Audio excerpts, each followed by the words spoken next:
Sir అది SIT చర్యలు దర్యాప్తు జరుపుతుంది.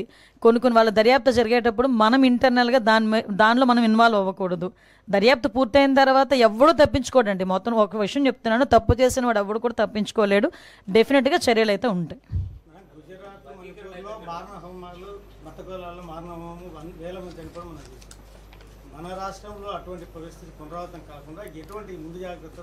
సార్ ఎట్టి పరిస్థితుల్లోనే అటువంటి జరగవండి.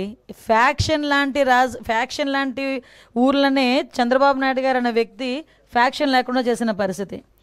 నక్సలైట్స్ అలాంటి వాళ్ళు ఫుల్ ఫ్లెజ్డ్గా ఉన్న సిచ్యువేషన్ని కూడా కామ్ డౌన్ చేసిన పరిస్థితి.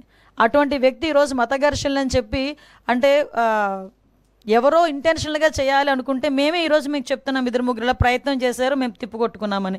మా దగ్గర పోలీస్ వ్యవస్థ అంత బలమైన వ్యవస్థ ఉంది. ఒక పక్క చంద్రబాబు నాయుడు గారు ఉన్నారు. ఇలాంటి వాటిని ఆదిలోనే తుంచేసే పరిస్థితి అది మాకు తెలుసు, మేము చేయగలం.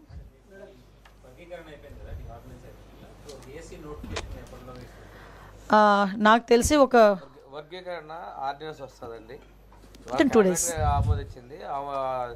ఆర్డినెన్స్ వచ్చిన వెంటనే డిఎస్ నోటిఫికేషన్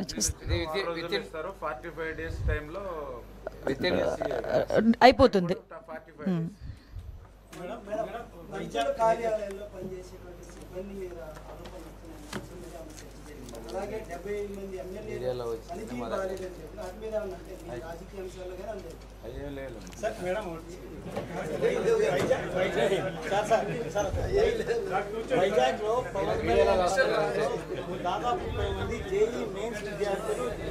లేదండి, అలాంటిది ఏం లేదు. యాక్చువల్గా ఆ రోజు అలాంటి ఆరోపణలు వచ్చినాయి, కానీ మా సిపి ప్రతి ఒక్కరు ఫోన్ నెంబర్ని కూడా ట్రాక్ చేశారు.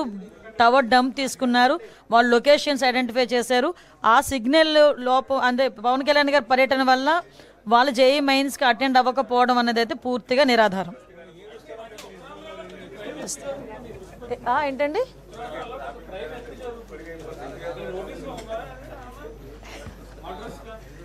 ఉత్తరాంధ్రలో జరుగుతున్న క్రైమ్ ఎక్కువ జరుగుతుంది కాదండి, జనరల్గా క్రైమ్ అయితే ఉంది. ఆ క్రైమ్ విషయంలో డెఫినెట్గా మేమందరం కూడా చర్యలు తీసుకుంటున్నాం. ఎక్కడ కూడా ఇగ్నోరెన్సీ లేదు.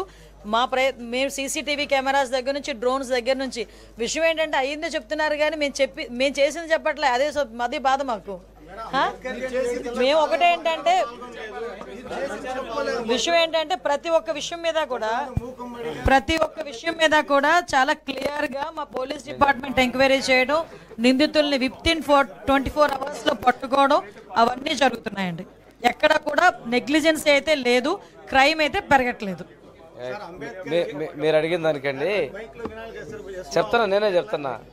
సాక్షాత్తు ముఖ్యమంత్రి, నేను మంత్రిగా పాల్గొన్నాం.